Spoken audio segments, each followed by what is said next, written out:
All right, folks, glad to have all of you here today on Roland Martin Unfiltered. Let's get right into it.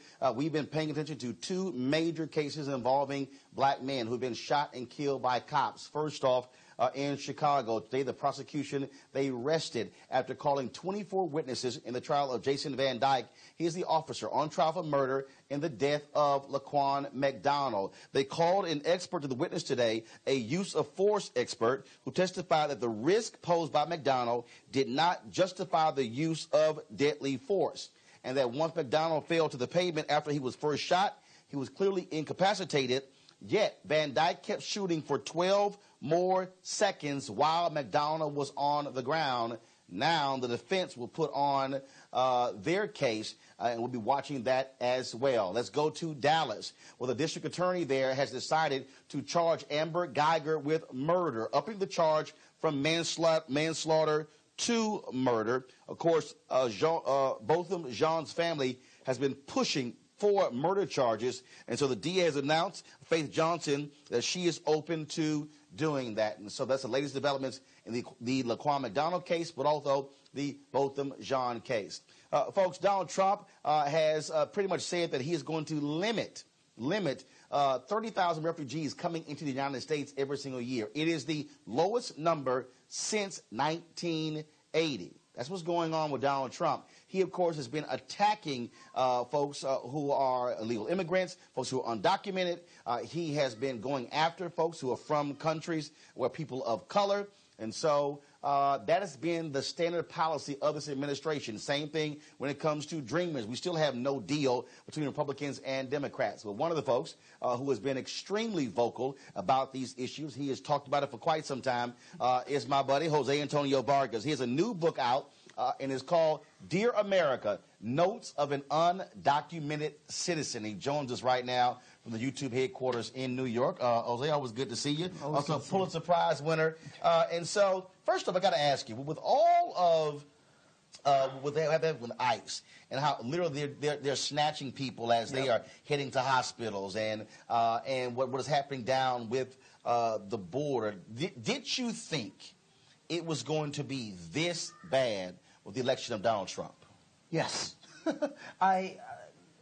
Yes, and also we have to remember that Donald Trump's policies are only the culmination of what we've been doing since the 90s, right? When Bill Clinton got tough on crime in the mid-90s, he got tough on immigration. That's why, for example, if I ever were to leave this country, I've been here 25 years, as you know, right? If I were to leave, I would have to face a 10-year bar before I could come back, if I could come back. That's because of what Bill Clinton signed into law. Right? I've met so many undocumented people in this country who are married, and even though they're married and can adjust their status, they can't. Because once you cross the border more than twice from Mexico, for example, you're barred for life. So these laws have been in place, and both Democrats and Republicans have been responsible for these nonsensical laws. So Trump just took advantage of all of that, and he is like the manifestation of all bad policies we've ever had on immigration. And one of the things that we're seeing, obviously, right now, is taking place across this country, is that we still have so many children who have not been returned to their parents, and we're seeing children who also, frankly, when they are returned, can't even recognize their parents. So actually, this is the thing about writing this book. Though, was the toughest was, I haven't seen my mom since she sent me here when I was 12, so I haven't seen her for 25 years. And it's hard to talk about that because I don't know how to talk about it. She lives where? In the Philippines, where I'm from, right? So I talked to her, of course, on Facebook. I sent her money. I've been supporting her financially, which is what a lot of immigrants do, right? So I didn't really get to think about what sacrifice she made until I was detained in Texas in 2014. Like in the book, I write about what was it like to share a jail cell. That's what it is. It's a jail cell. I was with the boys because he separated by gender. So it was about 15 boys from ages 4 to about 15. And you're watching them being jailed because this country can't have a conversation about immigration, that we're locking kids up. Right. Remember back then, the headlines was illegal immigrant children, right? And all I could think about was like, why did my mom do that? And I was thinking about it in the context of, what did those parents say to their kids before they said, go walk? I'd rather you walk then stay here. Mm-hmm. You know what was interesting? The shoes they were wearing, because you know when they arrest you, they take your shoelaces and your belt, right? Because they're afraid that you might hang yourself. So the only thing I had in common with those kids were we had no shoelaces. So I kept looking at their shoes, and all the shoes were like mostly Adidas, Reebok, Nikes. It's fascinating that American products can go to those countries, right? And yet we lock their kids up. Mm-hmm. And, you know, when it comes to this issue, you and I have talked about immigration, and I'm always so grateful that you're so always willing to intersect these issues, because as you and I both know, we don't talk about undocumented black immigrants in this country. We're in New York. Undocumented Caribbean, Africans, and Queens and Brooklyn. Folks from Bermuda, from the West Indies. And because of systematic racism, higher detention rates, higher deportation rates, right? So what's happening now, though, is because of Trump, we have to figure out how can we bring these issues together. Like, what does that look like? And for me, when I was detained, all I could think about was, how can we marry mass detention and mass incarceration in this country? How can we have that conversation so that black and brown people and Asian people all get together and try to figure out what we can do together? You have a number of chapters in here, and one that jumps out is you call it Second Coming Out. And for folks who don't know, you're gay. Yeah. But you put a lot on the line because you win the Pulitzer Prize, and you come out and say, I'm undocumented. Yeah. There are a lot of people hiding in the shadows. Why did you feel it was so important to say, I must publicly come out and confront these policies? Well, first of all, right, there was no way of fixing it. I've been here since I was 12. I thought by the time I was 30, this was something I could fix. But there was no fixing it. Like, there's no path for someone like me, as connected as I am, as good of a resume I have, there's no path for someone like me to get, quote-unquote, legal. So when I started talking to lawyers, 20 lawyers, all of them said, you cannot publicly say that you've been committing fraud and breaking laws. The moment they kept saying that, you know what I kept thinking about? Actually, this is in the book, Toni Morrison. Mm-hmm. The moment I realized that it was against the law for me to stay here, you know, if it wasn't kind of understanding and reading what James Baldwin, the title actually is an allusion to Notes of a Native Son. I mean, that book like woke me up when I was in high school. And this idea that the master narrative of not just America, but the way we talk about immigration in this country, about people thinking that for some people I'm quote unquote illegal, I'm a criminal. Well, wait a second. Who created the laws? Why are the laws the way that they are? You know, the title of the book is Citizen, right? Like, you cannot separate who we consider citizens of this country with what we consider legal in this country. And you've been paying a couple of taxes.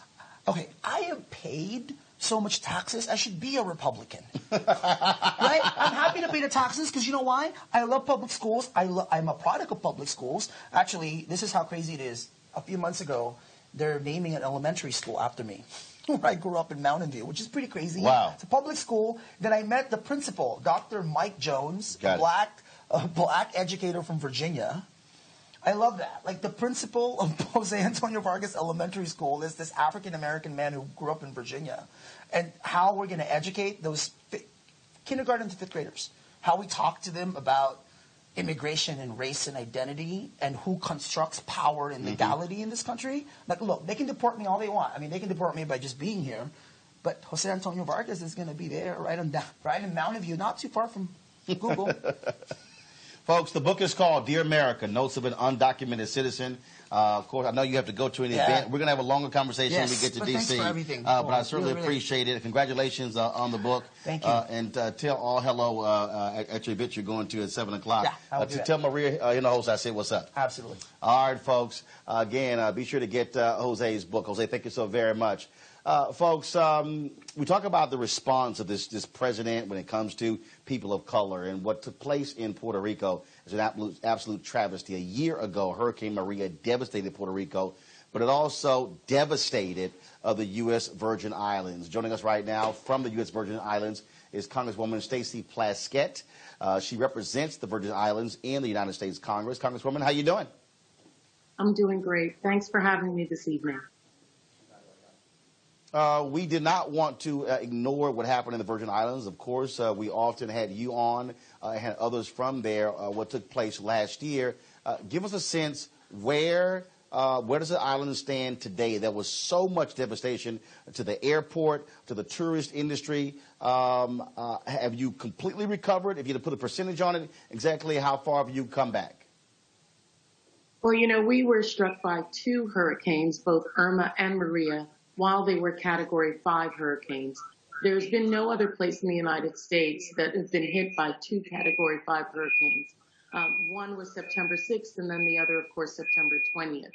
But during that time that happened, we lost much of our infrastructure. 17 of our 31 schools had 50% or more damage. 9 of them were absolutely destroyed. Both of our main hospitals had 50% capacity taken out of them. And so what's really happening now in the Virgin Islands is that we're just beginning to do that recovery. Of course, our utility system is back up, but much of our vital infrastructure still leaves a lot to be desired. So Roland, for the last year, our children were in school for only 4 hours a day in public schools because they had to share school facilities. And this year, when our governor tried to bring the schools back up online, that was not possible. So there's a percentage of our students who are not in school as yet, and those who are facing conditions that should not be for American children. We have children who are sitting on milk crates in the first week of school, sitting on the desk, libraries with no books in them because the supplies are not there. Our hospitals are still not 100%. Most of the individuals who are on dialysis or need inpatient have to do so outside of the Virgin Islands. So there's a lot of work to be done. Congress did an amazing job of appropriating the right amount of money to be able, and also recognizing that there have been underfunding for so many years in Puerto Rico and the Virgin Islands, which necessitated them giving us additional funding to harden our systems and to create resilience. But now what we're facing, Roland, and I'm glad here to show you, is that this administration is slow walking the money. They're putting stipulations on there that Congress did not intend. And so we're having a much slower recovery than we should be having. Folks in the control room, please let me know. Talk to Anthony. Can you actually hear me? Have we lost audio here? But also, I know I can't hear her. Okay, so guys, please let me know how we can get the Congresswoman back. I have absolutely no audio from our control room or from the Congresswoman. Okay, Congresswoman, can you hear me now? Yes. Okay, there we go. I think so. We got you back here. And so one of the things that I really want to focus on, obviously, so much of your economy is tourism. What more do you need from the federal government? Are you still in need from private industry as well? Give me a sense of that. Well, unfortunately, we do rely mostly on tourism. We had an oil refinery that closed in 2012 that drove our unemployment up to 18%. We're about to bring that back online. And of course, we rely on other things. Congress has decimated other areas of our economy, financial services and others through the tax codes that they just passed this past year. But what we need from Congress is pushing Congress to get the administration to release funding so that we can begin the rebuilding. A lot of our hotels are waiting for some discussions with the federal government to get tax incentive, tax credits to be able to do the rebuilding. We've lost more than half of our hotel stock, and that's really hurtful to us, as well as the erosion to our beach, trying to get releases for Army Corps to facilitate beach cleanups and re-putting more sand back down in many of the areas to make this a pristine area again. But Roland, the real concern of everyday Virgin Islanders is for our hospital and our schools to get back up so that we can bring our elders and those who are sick back on island, have substantial health care so the Virgin Islanders feel safe, and that our children can be in facilities which are conducive to learning, so that our teachers can have desks, can have chairs, that there are books again in our libraries for our children to learn. Any particular thing that you want from Black America? What kind of outreach have you seen from organizations? What can the average citizen do to assist the Virgin Islands to get back on its feet?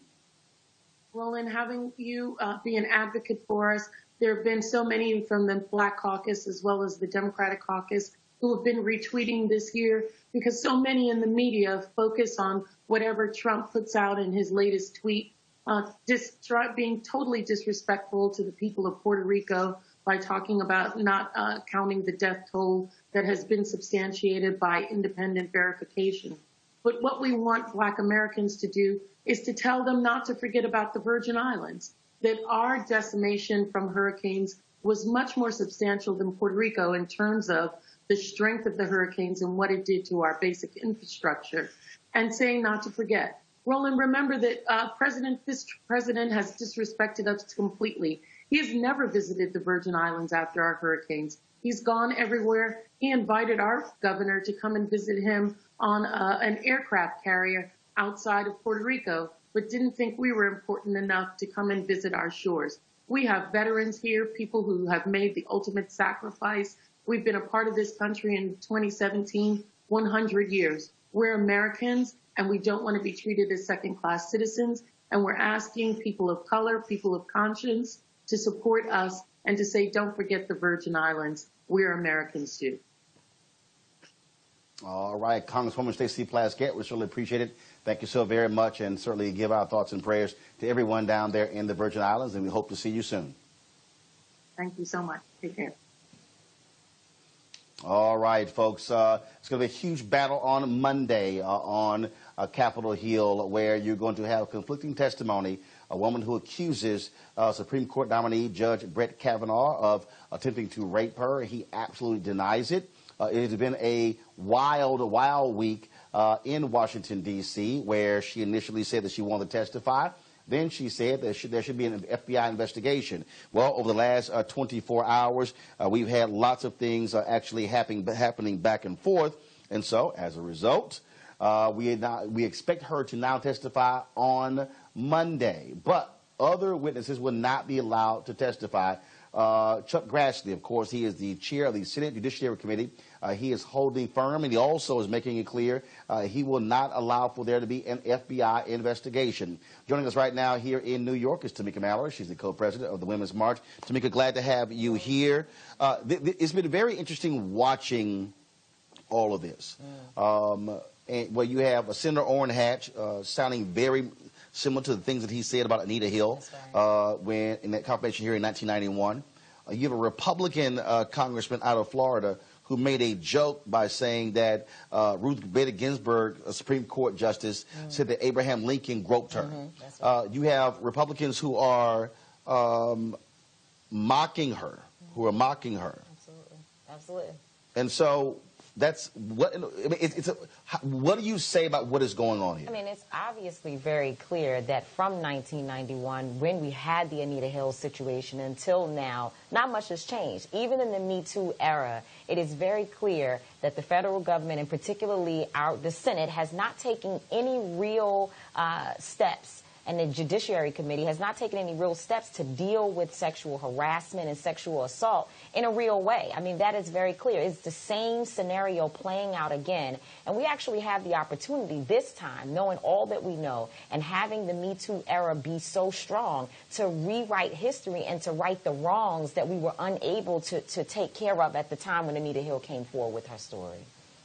And one of the things that is interesting to me is that when you see this back and forth, when you see her say there needs to be an investigation. I mean, look, at the end of the day, Democrats don't want to see him confirmed. Right. Because they're still angry about what took place with Merrick Garland. But what's also interesting is that on the Republican side, they absolutely want this to be done quickly. They want him on the court before the court convenes on October 4th. They want this to happen before the midterm elections. And the White House makes it clear they're not going to pull his name. Absolutely. And they're willing to do it at all costs. They do not even care. And they've been clear about that. First of all, let's be clear. Yes, Dr. Ford, we believe her. And this particular situation is extremely serious. And we believe as women and just as, good moral citizens that she should be heard and that there should be a federal FBI investigation. And that what's happening right now is borderline criminal. So that's one thing. But also, we were already, Women's March and other groups, really Women's March leading there at the Senate hearings, protesting already, because we know that this particular candidate, while we don't know a lot about Kavanaugh, we do know that in every instance where he showed up in a place that is in reference to, I guess, being on the right side of history, it hasn't been good. He has sided with corporations and institutions over people and workers. We have seen him in a number of situations that we do not believe that he is someone that should have a lifetime appointment to the Supreme Court. And the mere fact that Donald Trump, someone who really should be in jail, really, let's be serious here. This man is under investigation. He's unindicted, but we all know that he is really pretty much guilty of treason in this country, that he is the person who put forth Brett Kavanaugh. That in itself is very dangerous. So people were already protesting having this man to receive this type of appointment. And now we have a woman to come forward and pretty much make it very clear that he is not someone who at least should be pushed through. I mean, we should have a real investigation here. Why not? What is there to hide? But it's very clear that, you know, Grassley and all of these people who just decided they're going to make it happen anyway. Professor Christine Blasey Ford is her name. There were a number of women who have been flooding the halls of Congress over the last couple of days. Do you expect Monday to really be a contentious day? What is the Women's March plan for Monday? So, well, and also I need to make sure to state that today there were over 60 women and men, arrested in the Hart Senate office building, because I think the point that we need to make here is you may actually get this done, but we will primary you and we will show up and make sure that you feel us in the districts and on the local level. So our senators need to be very clear about that. Monday, we're not 100% sure that she's going to testify on Monday. She actually has said that Monday she does not want to testify. So there's some back and forth. But over the week, we know that it will happen. And I believe that people are going to show up. They're going to be loud and bold. And, of course, behind the scenes, there are many organizations and folks on the ground talking about what it looks like to show up. And, yes, Women's March will certainly be there, as we have since the beginning of these hearings. All right, then. Hold tight 1 second. I'm going to go to a break right now, folks. Of course, we're going to share with you, of course, our quote of the day. So we'll be back on Roland Martin Unfiltered.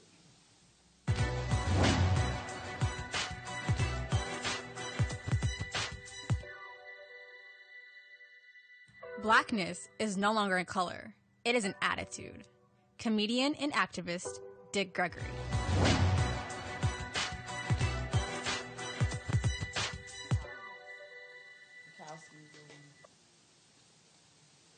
All right, folks, welcome back. We'll continue our conversation with Tamika Mallory. Tamika, lots of pressure being put on two Republican United States senators, Susan Collins of Maine, Lisa Murkowski of Alaska.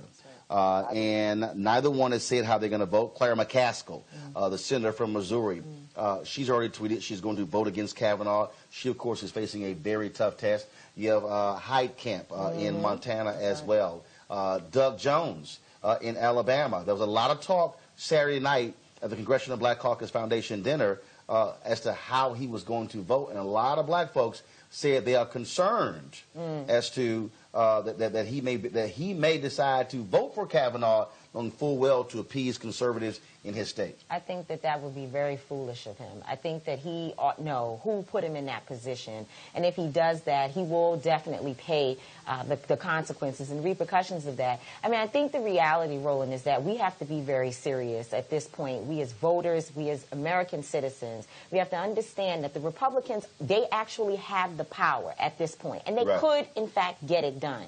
But just because they have the power to get it done doesn't mean that we don't have the power to show up and make sure that they feel what decision they made against the American people's wishes. And what type of things are you doing? Is Women's March doing? Are you calling? Are you faxing? Are you emailing? You know, what are you doing? So we've asked people, of course, to call their senators, and particularly to focus on those that you named. We've been very specific about calling Maine and Alaska, staying on those particular senators. And I think also, I mean, we've been doing the protests, and we know, folks, not everyone has to get arrested. People have just been showing up. But we've also been focused very seriously, as you and I talk about all the time, on the midterm elections. We cannot not just sit back and only focus on this one issue. We may not win here, although we do believe that there is a chance that Kavanaugh may have to withdraw, that this hearing, this testimony may be so strong that the outrage around the country may put the pressure on him to have to withdraw. And we hope that the senators do the right thing. We've seen many of our folks who are there in terms of Senator Kamala Harris and, you know, and Senator Cory Booker doing a good job of trying to hold the line, but it may not work. But we do have other forms of recourse, and I think we have to be focused on making sure that we don't just lay down on this, that we continue to work throughout November, and we've got a long stretch thereafter. Have white women finally woke up? Well, there are many who are. And you know what? I have to say, yes, there was a 53% problem. And I still think that 53% is not really as active as they should be. But there is a 47% there. And when we talk about that, let's just be clear, 53% of white women who voted in the election voted for Donald Trump. But there was a 47% who did not. And we've been working with these women and trying to organize with them. So, yes, they woke up. But I cannot let our women off the hook. It's not just about white women and what they're doing. Because I've had a number of people ask me, are the white ladies, when all of this is said and done, our communities will be impacted the most. Black folks and Latino folks and just people of color are the ones who will suffer the consequences of whatever happens from the Supreme Court level all the way down to the local level. And therefore, we have a responsibility to show up as well. All right. Speaking of mobilizing, organizing, the folks with Black Votes Matter, they have been doing that. Cliff Albright, also Latasha Brown, they're the co-founders of that. And so they've been traveling all across the South with the bus Black Votes Matter. And they put this video together. We wanted to share it with you. Take a look. We're on the first day of Black Voters Matter, the South is Rising voter outreach tour. Black Voters Matter is one of the few groups that actually focuses on the Black Belt in rural America. So we are going out to the rural countryside to connect with communities and people that are doing amazing voter work. Everybody keeps talking about Alabama, Doug Jones, and black women with the 98%. Well, that's each of you. It just took the country time to know what you do every day. We want to work in coalition with you all and with groups that are organized. Organize yourself. The bottom line is sometimes it is our belief that is stopping us, right? And not believing in our own power. The power is us. Ain't nobody giving us nothing. We don't need anybody to give us nothing. We got everything we need. We have a great number of women who are running to lead our communities, and I just believe that it's the right time. I believe that people are hungry for change.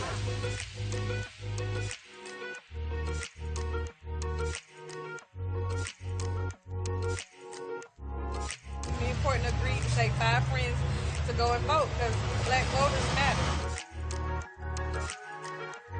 We care, and we came more than voting. We just want to remind you that we love you. You are not alone. We are standing in solidarity with you.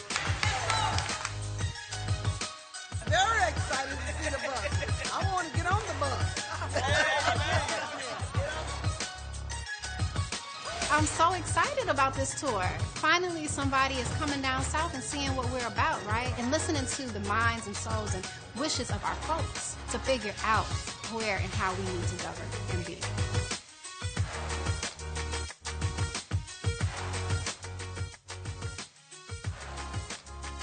Our voice matters and we count, and we're going to make it known that the black vote made the difference.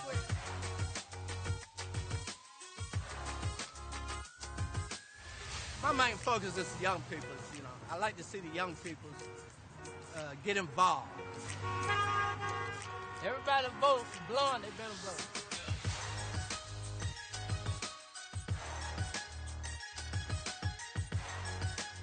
We have a team over at the college that's doing a knock and drag. They're going to dorms, they're sweeping the dorms, they're putting them on vans, and they're actually bringing them over here to vote. North Florida, sometimes we say South Georgia, South Alabama, but North Florida got it going on, and we just want to support and help amplify the messages. We think that the way that you end voter suppression is that we've got to support the people on the front lines that are doing the work to stop it. But it really is about the future of this nation and the future of how we're going to go forward around making sure that every single person has access to the ballot.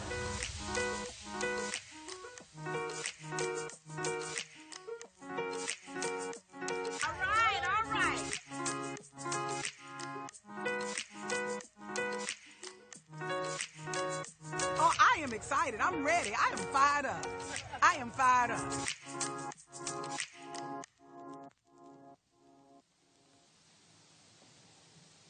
All right, so we certainly want to thank the folks who Black Votes Matter for that particular video as well. And so we just wanted to show you what they're doing over the next 50 days. They'll be traveling all across the South, going to Georgia and Florida, Alabama, Mississippi, trying to get folks not only registered, but also to get them to vote. And Tamika, on that particular point there, that's one of the points I keep telling. Everybody keeps saying vote, vote, vote.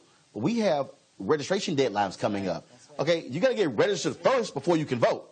We talked about that last week at the CBC event that we did with formerly incarcerated folks.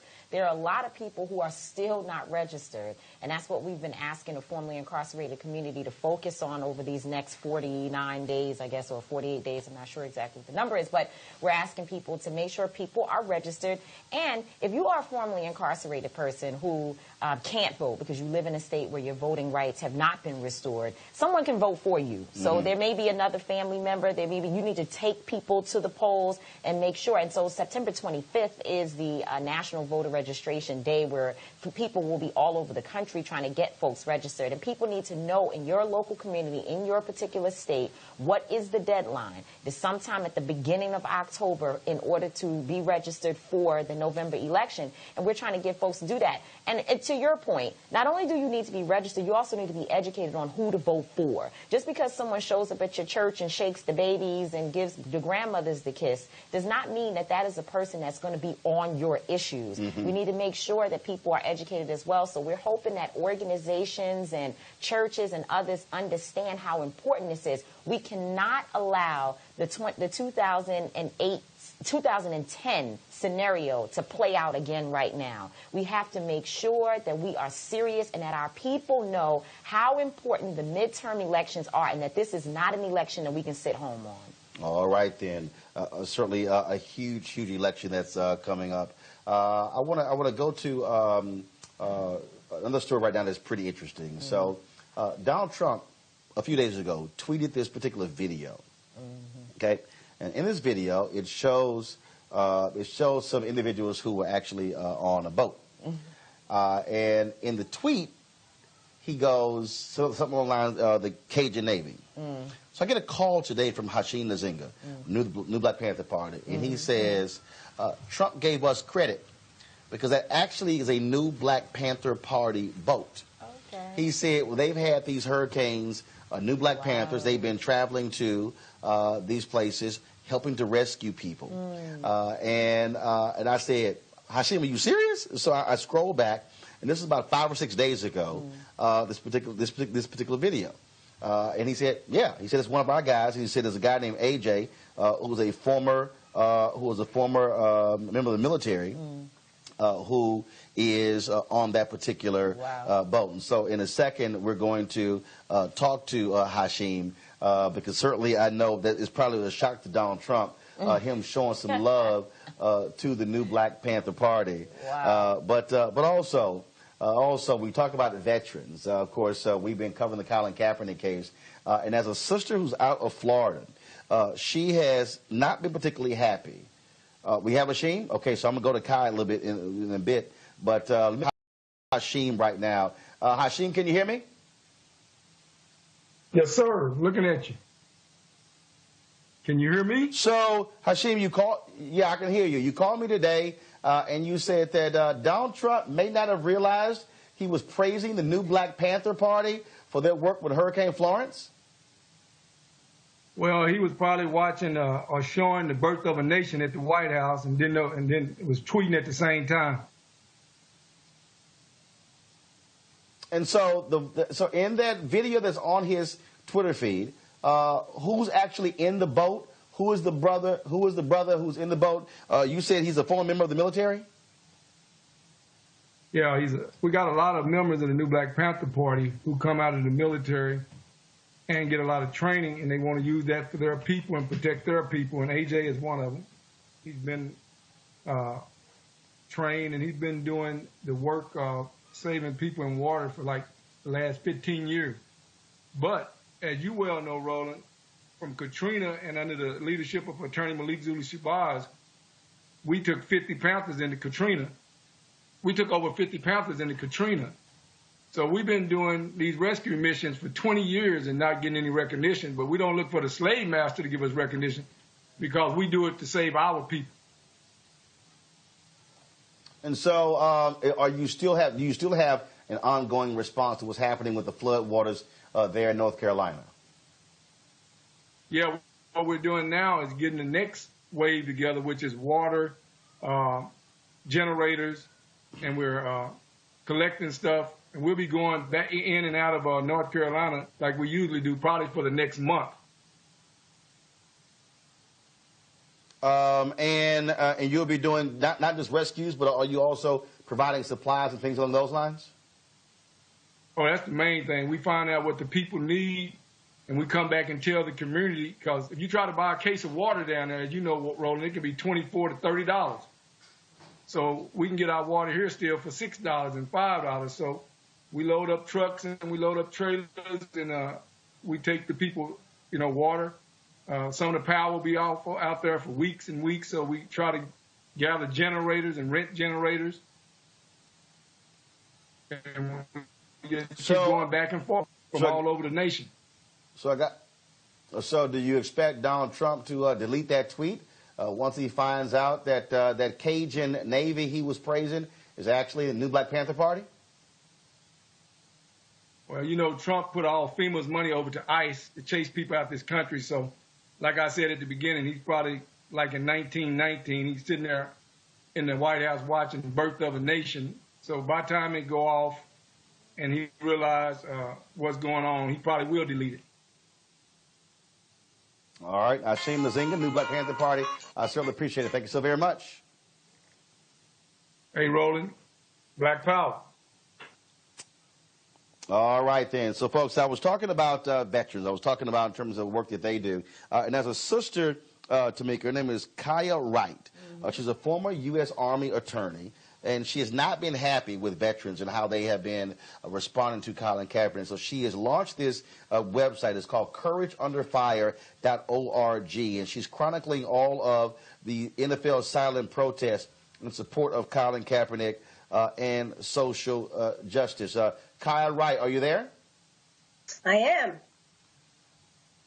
All right, then. So Kaya, we have Veterans for Kaepernick. There's a hashtag out there. Veterans, of course, who they've expressed, they say they support Colin Kaepernick. What have you been hearing, and what was that one thing that triggered you to say, you know what, I have to create this in order to show exactly why he's protesting and that all veterans are not opposing him?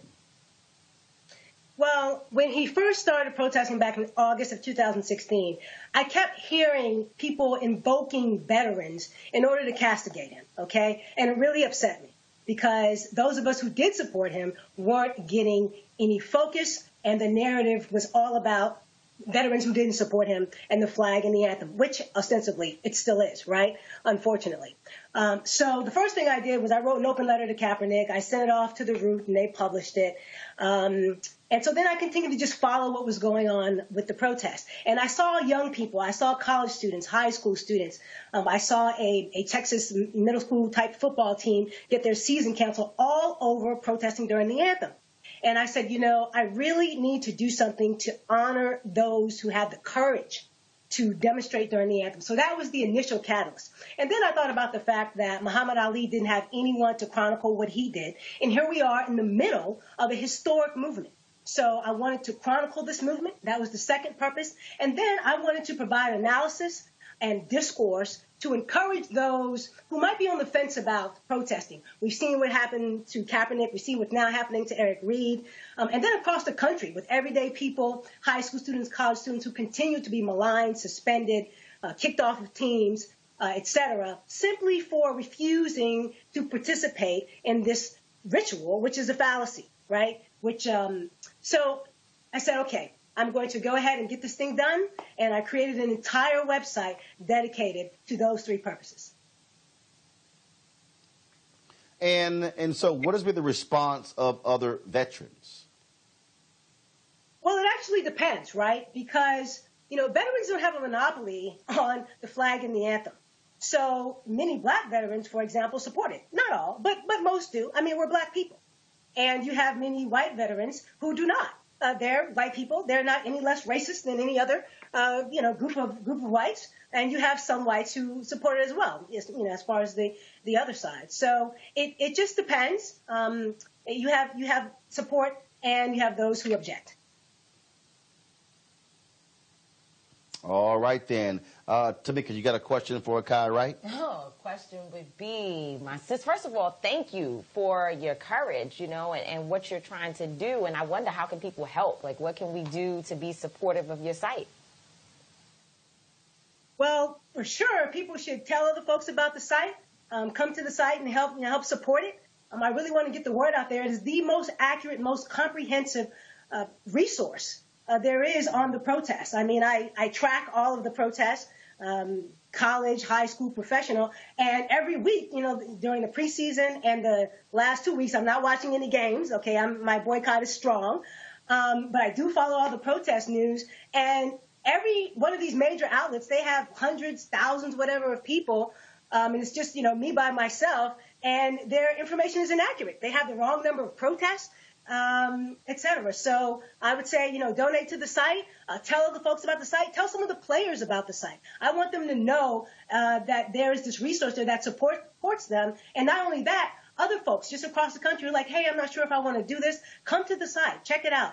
Lots of great information there, all the statutes, everything. A one-stop shop for everything National Anthem protest. All right, then. Kai, right? Go ahead. Kai is going to go back to something else. All right, Kai, right. We appreciate it. Thank you so very much. No worries. Thank you. Have a great day. All right. Thanks a bunch. What were you going to say? I was just going to say, similar to how we can help Kaya, the same thing with the new Black Panther Party. We are so quick to invest our money in the Red Cross and these major organizations when we see disaster hit. But the local folks, the people with grassroots organizations and those people who actually come from the communities, we need to support. Mm-hmm. So hopefully we learn that from, this issue. Maybe he did, Donald Trump, with all of his ways, he uplifted our ability to see a local grassroots effort to help save our people. All right, then. Well, Tamika, we certainly appreciate it. Thanks for joining us. Always good to see you. All right. All right, thanks a bunch. All right, folks. I'm going to go to a break right now. We're going to show you, of course, how you can actually watch the show. And so then I'll come back on Roland Martin Unfiltered. And I have a quick conversation here with Mark Thompson, the Sirius XM radio show host. Of course, Make It Plain. We'll be back. Roland Martin Unfiltered in just a moment.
All right, folks, welcome back to Roland Martin Unfiltered. So first of all, let me say this here.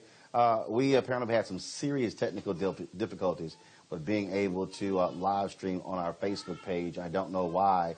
And I think also we have some issues in our YouTube channel. And so Periscope has been going just fine. And so we appreciate the folks who have been watching. We're going to try to figure out what in the world is happening. We were broadcasting from this facility a few weeks ago, a month ago, when I interviewed Spike Lee, and we had no issues whatsoever. And so we'll try to figure out exactly what's wrong. And, of course, you can always see the show on video on demand as soon as the show is over. And, of course, we'll be restreaming the show at 10 p.m., 2 a.m., 6 a.m., and 10 a.m. as well, and we just showed that. Joining me right now, though, is Mark Thompson. He, of course, is the host, the morning host of Make It Plain on Sirius XM Radio. Glad to have him here. Hey, brother. Thanks a bunch. Thank you for having me. One of the things I was talking to Tamika about was the midterm elections. Sure. And there's a lot of focus, energy, and attention on black women. Sure. Where in the hell are organized black men? That's a good question. You stumped me there. I mean, 'cause it's just interesting is that in 2012, there was a 9-point gap between black men and black women. So in terms of the numbers who voted for President Obama. Right. In 2016, exact same thing. 94% of black women supported Hillary Clinton. 85% of black men supported Hillary Clinton. It's the exact same 9-point gap. And one of the things that when look, I was trying to get, frankly, both candidates surrogates on the air, and I told Hillary Clinton's campaign, where are y'all black men? I said, you've got John Legend, you got Pharrell, you've got Magic Johnson, you got Alvin Brown, former mayor of Jacksonville. Why in the hell y'all aren't putting them out there? I'm like, something's going on here. And when you look at the support of Donald Trump, black women hate the Republican Party. His black support is coming from black men. Yeah. Well, I think it's a couple of things. I think black men may be somewhat more cynical still about politics. I mean, let's face it, a lot of times we talk to brothers, and they say, what's the point in voting? Mark and Roland, it ain't going to change nothing. Nothing's going to change. And also, quite frankly, I think we need to acknowledge, sometimes even black men assimilate in the larger society. I debated some brothers who said, couldn't a woman be president? You can't have a woman in the White House. So Donald Trump has that swagger, that confrontational, aggressive nature, a lot of testosterone going, at least that's what he portrays himself to have. I don't think he really has it. And I'm sure some people go for that. But, look, I was with Gwen Moore at the Congressional Black Caucus the other day, and she said, the last day of the caucus, she said one of the most profound things, Roland. She said, you all, the people who aren't voting are not in the abstract. They're people you and I know. Right. They sit at our dinner table and eat our food. Some of them sleep next to us in the bed. She told a story about a pair of twins she knew.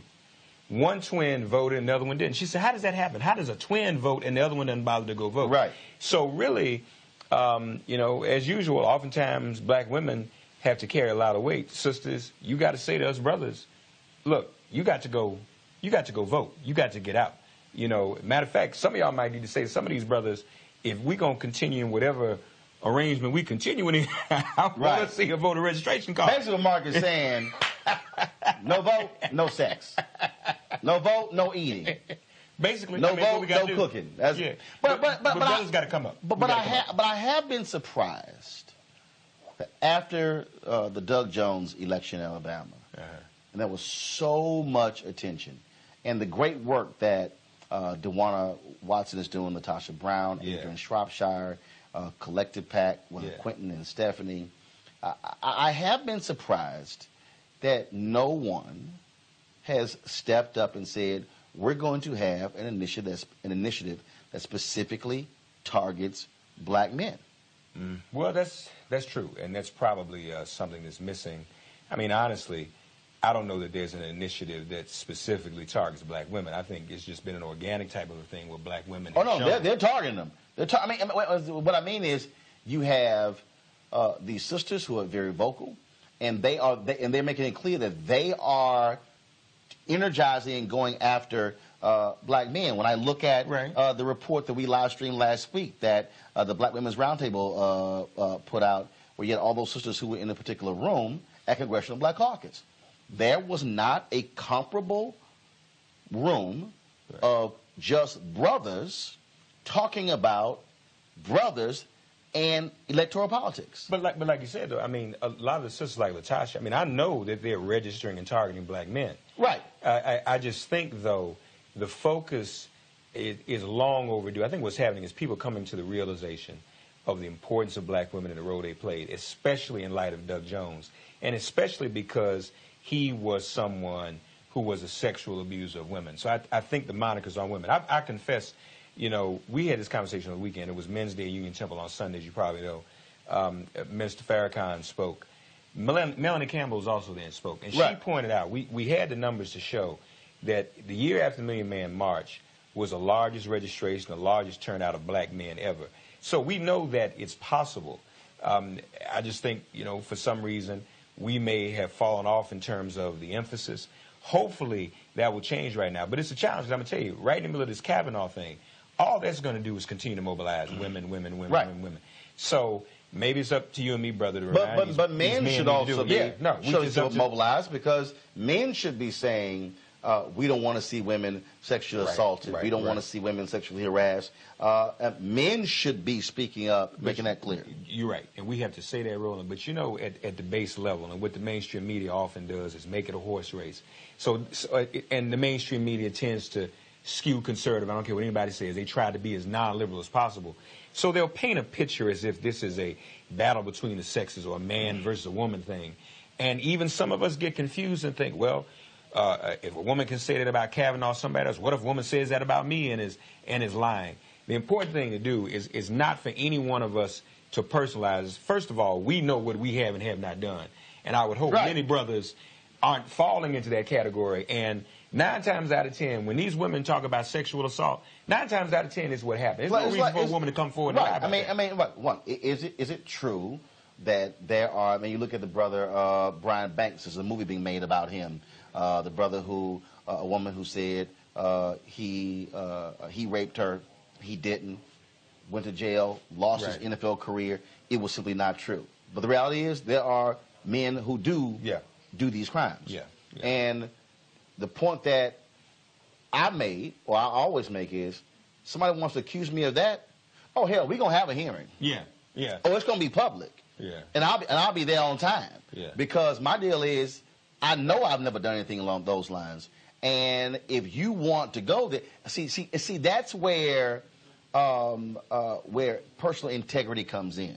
But yeah, when you hear men say, well, you know, I'm not so sure, but they're in denial about even their own sisters and nieces and mothers who actually have had to experience that. Well, but I would take it this way, particularly since we're talking about black men. As you just mentioned, Brian Banks and others, there's a history of black men being falsely charged with sexual assault and being lynched for it. All right? This is why it's important for us to vote, for all black men to vote. In this particular case, you have a larger number, proliferation of white men. White women are finally coming out and charging white men for a change.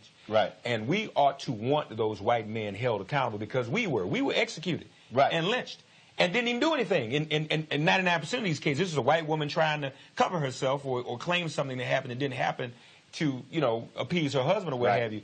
But for these white men, then they deserve whatever scrutiny they're getting for a change, and we ought to be there to support these women and vote them out of office. All right, then. Mark Thompson, really appreciate it, man. Thank you so very much. You, brother. You know, I love if I'm missing the Yankee-Red Sox game up at the stadium. I appreciate it, brother. I appreciate it. All right, folks, time for my commentary. 2 days ago, former Chicago police commander Jon Burge died at the age of 70. I tweeted last night that Satan is welcoming him with open arms to hell. Why am I saying that? Because Jon Burge was an evil son of a bitch. Jon Burge was a man who led the torture of black men, who beat confessions out of black men, sent black men to prison who did not commit crimes. But if you want to understand how sadistic these police unions are and how they support their own, this is what was said about Jon Burge by an individual who, of course, was with the union. This is the former Fraternal Order of Police president, Dean Angelo. He told the Chicago Sun-Times that Jon Burge was treated unfairly. Quote, Jon Burge put a lot of bad guys in prison. You know, people picked a career apart that was considered for a long time to be an honorable career and a very effective career. And I don't know that Jon Burge got a fair shake based on the years and years and years of service that he gave the city.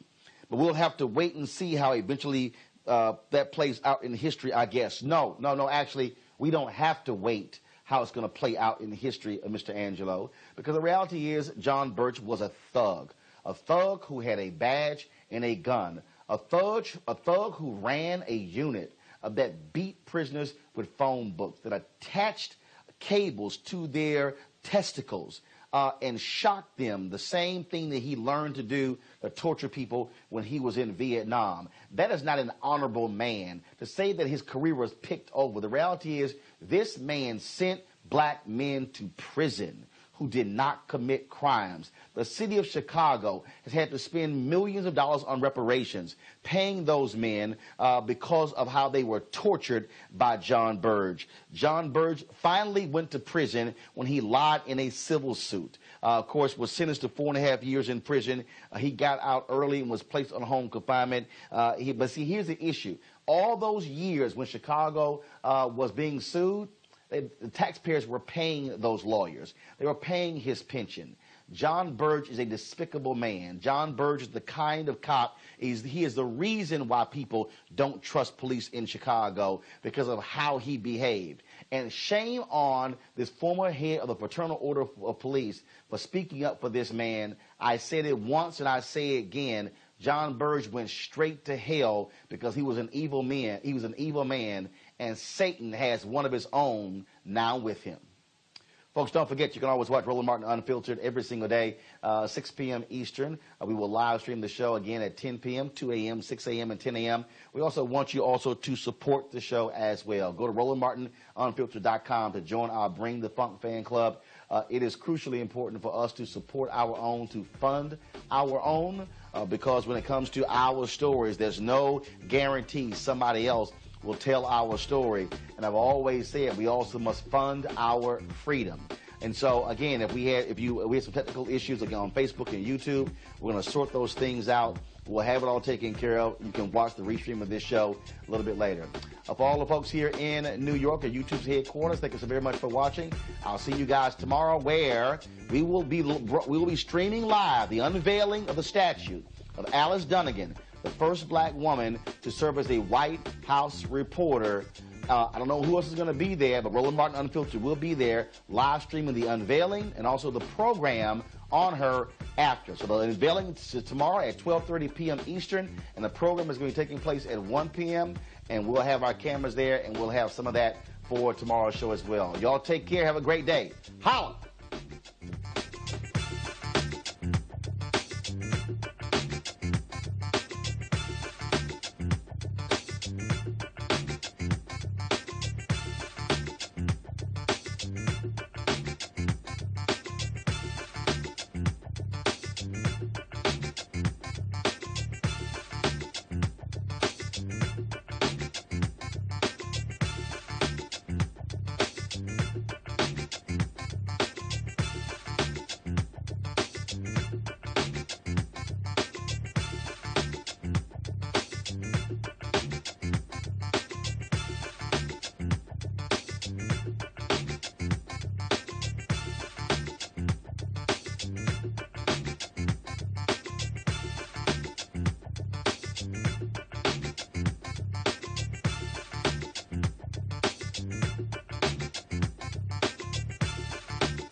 Thank you.